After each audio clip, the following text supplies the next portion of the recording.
لقب پانے والا، مراد غریبوں کی برلانے والا، مصیبت میں غیروں کے کام آنے والا۔ صلی علی نبینا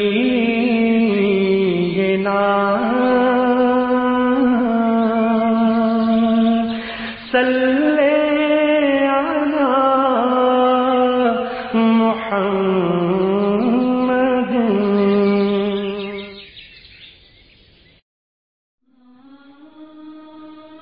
حج کے لیے سب جانتے ہیں کہ نماز، روزہ، زکوٰۃ اور حج اسلام کے بنیادی اور اہم ترین فرائض ہیں۔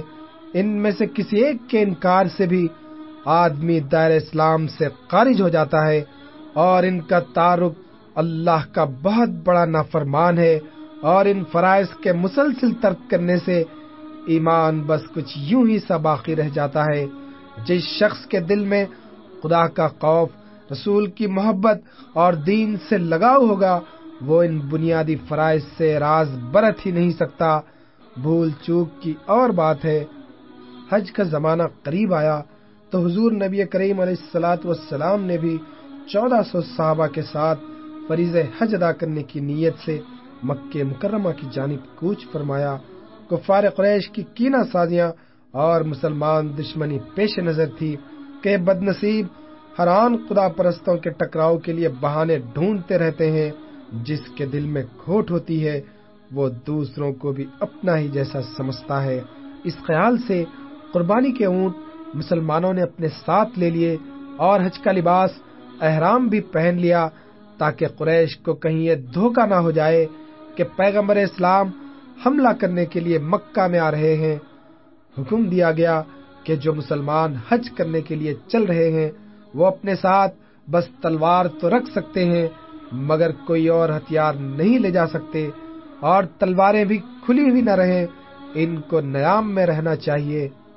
یہ حجاج کا قافلہ تھا۔ محمد صلی اللہ علیہ وسلم اس کے امیر اور سالار تھے۔ مقصد صرف فریضہ حج کی ادائیگی تھا۔ قربانی کے اونٹوں کی قطاریں، جسموں پر جامع احرام اور لبوں پر لبیک اللہم لبیک کے دل نواز زمزمے، بس تلواریں ضرور ہمراہ تھیں، اور اس زمانے میں پانی کے برتنوں، کھجور اور ستو کے تھیلوں اور سائے کے لیے چادروں اور قیموں کی طرح تلوار کا رکھنا بھی ضروری تھا۔ کوئی عرب کسی عزیز و قارب کی موت کو پرسہ دینے کے لیے بھی کہیں جاتا تو تلوار ضرور اس کے ساتھ ہوتی۔ مدینہ سے چند منزلوں کے بعد ذوالحلیفہ نامی ایک مقام آیا، جہاں اس مبارک قافلے نے پڑاؤ ڈال دیا۔ حج کے ابتدائی مناسک کا یہاں سے آغاز ہو گیا۔ مکہ سے ہجرت کے بعد حضور نبی کریم علیہ الصلوۃ والتسلیم کا یہ پہلا حج تھا۔ احتیاط کے مد نظر قافلے حجاج میں سے ایک آدمی کو آگے روانہ کر دیا گیا کہ قریش کے حالات اور دل کا اتا پتہ لگائے۔ ذوالحلیفہ سے چل کر اسپان پر جب توحید پرستوں کا ایک قافلہ پہنچا تو پیغامبر کی زبانی اطلاع ملی کہ قریش تو اس خبر کو سن کر آگ بگولا ہو گئے۔ ان کے نوجوان کہنے لگے کہ محمد اور اس کے ساتھیوں کی اب یہ جرت ہو گئی ہے کہ وہ مکہ میں حج کرنے کے لیے مدینہ سے چل پڑے۔ کیا وہ چاہتے ہیں کہ ہمارے بھائی بندوں کو اسلام کی رغبت دلا کر پھر ہم سے اور ہمارے آبائی دین سے منحرف کر دیں؟ ہم یہ فرض بھی کر لیں کہ ابن عبداللہ اور اس کے ساتھی حج کر کے خاموشی کے ساتھ یہاں سے چلے جائیں گے، اور ان کی ایک تلوار بھی یہاں نیام سے باہر نہ آئے گی، مگر صاحب ان کا یہ خاموش آنا کیا کم قیامتیں ڈھائے گا۔ مکہ کے قیام کے زمانے میں محمد کو نماز پڑھتے دیکھ کر اچھے خاصے ہوش مند لوگ مسلمان ہو گئے۔ ان لوگوں کی تو خاموشی بھی بولتی ہوئی تبلیغ ہے۔ ہم مدینے کے اس قافلے کا یہاں آنا کسی طرح گوارا نہیں کر سکتے، چاہے عرض حرم کو خون سے رنگین ہی کیوں نہ ہونا پڑے۔ گھر پر تو ذرا سی چینٹی بھی شیر ہوتی ہے، اور ہم تو صنادید قریش کی اولاد ہیں، بھلا اپنے گھر پر اس ذلت کو قبول کر لیں۔ یہ تو ایک طرح کی ہماری شکست ہوئی۔ مدینہ پہنچ کر بھی محمد اور ان کے ساتھی مکے کا خیال نہیں چھوڑتے، جو تلواریں بدر اور احد میں چمک چکی ہیں کیا مکے میں نیاموں میں ہی لپٹی رہیں گی۔ کفار قریش جو مدینہ پر چڑھ چڑھ گئے تھے، مکہ سے چند منزل دور مسلمانوں کے آ جانے کی اطلاع پا کر بھلا کس طرح خاموش بیٹھے رہتے، ان میں انتقام و عداوت کی ایک لہر دوڑ گئی۔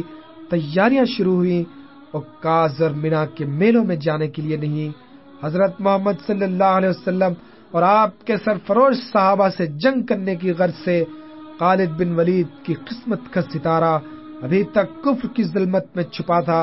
ان کی سرکردگی میں 200 بہادر اور آزمودہ کار قریش اسفان کی طرف چل پڑے۔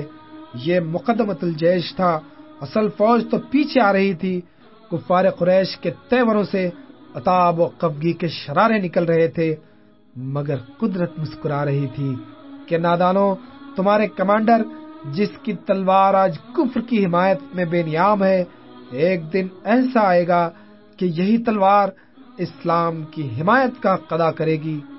رسول اللہ کو کافروں کی نقل و حرکت اور ان کے ارادوں کی اطلاعیں ملتی رہتی، اور قریش کے بھی آدمی لگے ہوئے تھے جو یہاں کی اطلاعیں ان کو جا کر دیتے۔ قریش نے عروہ بن مسعود ثقفی کو رسول اللہ کی خدمت میں بات چیت کرنے کے لیے بھیجا۔ عروہ نے صلح کے مسئلے پر حضور سے گفت و شنید کی اور یہاں سے واپس ہو کر کفار قریش سے بولا کہ بھائیو، امیروں اور رئیسوں کا تو ذکر ہی کیا ہے، میں نے نجاشی کی بزم شاہانہ اور قیصر و کسریٰ کے دربار خسروی کا طمطراق بھی دیکھا، مگر محمد ابن عبداللہ کے ساتھی ان سے جس درجے عقیدت اور وابستگی رکھتے ہیں اور جو جاہ وقار میں نے وہاں دیکھا وہ کہیں نظر نہیں آیا۔ عروہ سے گفت شنید تو ہوئی، مگر کوئی بات پورے طور پر طے نہ ہو سکی، اس لیے حضور نے حراش بن امیہ کو قریش سے اس مسئلے پر بات چیت کرنے کے لیے روانہ فرمایا، مگر قریش بدعہد اور کم ظرف نکلے اور معاہدہ شکن بھی۔ سفیروں اور ایلچیوں کا اس دور جاہلیت میں بھی احترام کیا جاتا تھا، لیکن یہ لات و حبل کے پجاری تھے، خدا نا شناس، نامنصف، ظالم اور چچورے بھی۔ انہوں نے پہلے تو سفیر نبوت کے سواری کے اونٹ کو ہلاک کر دیا، پھر خود ان کے ساتھ بھی یہی سلوک کرنا چاہتے تھے۔ وہ تو کچھ قبیلوں کے لوگوں نے بیچ میں آ کر بلکہ مزاحم ہو کر انہیں بچا لیا، ورنہ ان کی جان جانے میں کوئی کسر نہ رہی تھی۔ ابھی گفت و شنید کا سلسلہ ختم نہ ہوا تھا، مگر قریش سے ضبط نہ ہو سکا۔ انہوں نے اپنی فوج کا ایک دستہ مسلمانوں کے اس قافلے پر حملہ کرنے کے لیے مکہ سے روانہ کر دیا۔ مسلمان بھی غافل نہ تھے، وہ جانتے تھے کہ قریش چھیڑ چھاڑ سے باز آنے والے نہیں، وہ کسی نہ کسی عنوان سے اقدام ضرور کریں گے۔ مسلمان سپاہیوں نے حملہ آور قریش کو چھاپا مارنے اور قتل و غارت گیری کرنے کا موقع ہی نہ دیا۔ کفار قریش مزاحمت کے لیے تل گئے تھے، مگر انہوں نے دیکھا کہ مسلمان تلوار کا جواب تلوار سے دیں گے، برابر کی ٹکر ہوگی، حالات نازک ہیں، زیادہ شیخی اور اکڑ دکھائی تو جان سے ہاتھ دھونے پڑیں گے۔ نجات اسی میں ہے کہ خاموشی کے ساتھ اپنے کو ان کے حوالے کر دو۔ سانپ ہر جگہ ٹیڑھا چلتا ہے، مگر بامبی میں اسے سیدھا چلنا پڑتا ہے۔ ہر جگہ سختی اچھی نہیں، مصلحت دیکھ کر کہیں کہیں آدمی کو نرم بھی بننا پڑتا ہے۔ قریش کے اس دستے کو گرفتار کر کے صحابہ رسول اللہ کی خدمت میں لائے۔ کفار سمجھ رہے تھے کہ آج جان کی خیر نہیں، یہیں جنگل میں ان کی گردنیں اڑا دی جائیں گی۔ حملہ آور دشمنوں کے ساتھ ایسا ہی سلوک کیا جاتا ہے، مگر رحمت عالم نے ان کو معاف کر دیا، بلکہ رہا فرما دیا۔ رسول اللہ اور آپ کے صحابہ تو حج کی نیت سے آئے تھے، چھیڑ چھاڑ، لڑائی اور کسی قسم کا ٹکراؤ ان کا مقصد ہی نہ تھا۔ وہ صلح اور امن چاہتے تھے، اور اسی کے لیے آپ نے حضرت عثمان بن عفان رضی اللہ عنہ کو قریش سے صلح کی بات چیت کرنے کے لیے مکہ روانہ کیا۔ سعید کے بیٹے ابان مکے میں تھے، حضرت عثمان کی ان سے قرابت تھی۔ سعید بن ابان کی حمایت میں حضرت عثمان مکہ پہنچے اور کفار قریش کو رسول اللہ کا پیغام سنایا۔ جب ایک پیغام صنادید قریش تک اسلام کے سفیر اور ایلچی نے پہنچایا تھا تو اس کا جواب دینا ضروری تھا، اس پر گفتگو کرنی تھی تاکہ مسئلہ واضح ہو جاتا، مگر انہوں نے ایسا کرنے کے بجائے حضرت عثمان کو نظر بند کر دیا۔ یہ دنیا بھی عجیب ہے کہ یہاں کہیں واقعہ ہوتا کچھ ہے اور بہت سے واسطوں سے دوسری جگہ پہنچتے اس کی نوعیت کچھ ہو جاتی ہے۔ لوگ زیب داستاں کے لیے بھی اپنی طرف سے اضافے کر دیا کرتے ہیں۔ قبروں کی اصلیت اور واقعے کی نوعیت پر اس اضافے و ترمیم نے حالات کو بڑا نازک بنا دیا۔ حضرت عثمان کی نظر بندی کا واقعہ بھی اس خبر کے ساتھ مشہور ہو گیا کہ وہ قتل کر ڈالے گئے۔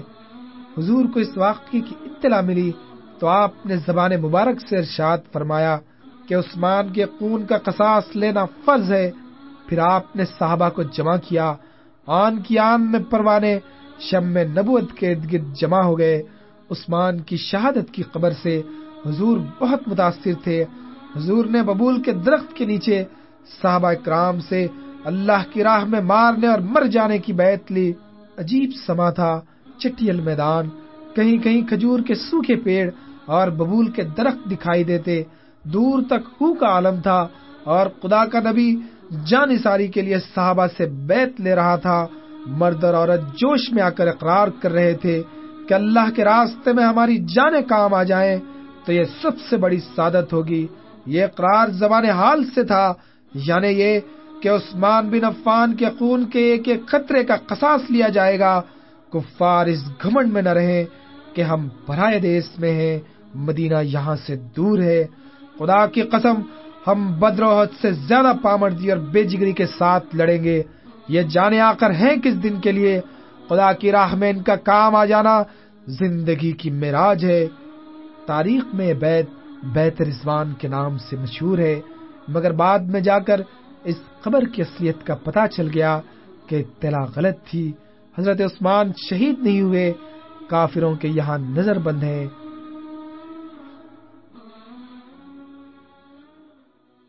صلی علی نبینا صلی علی محمد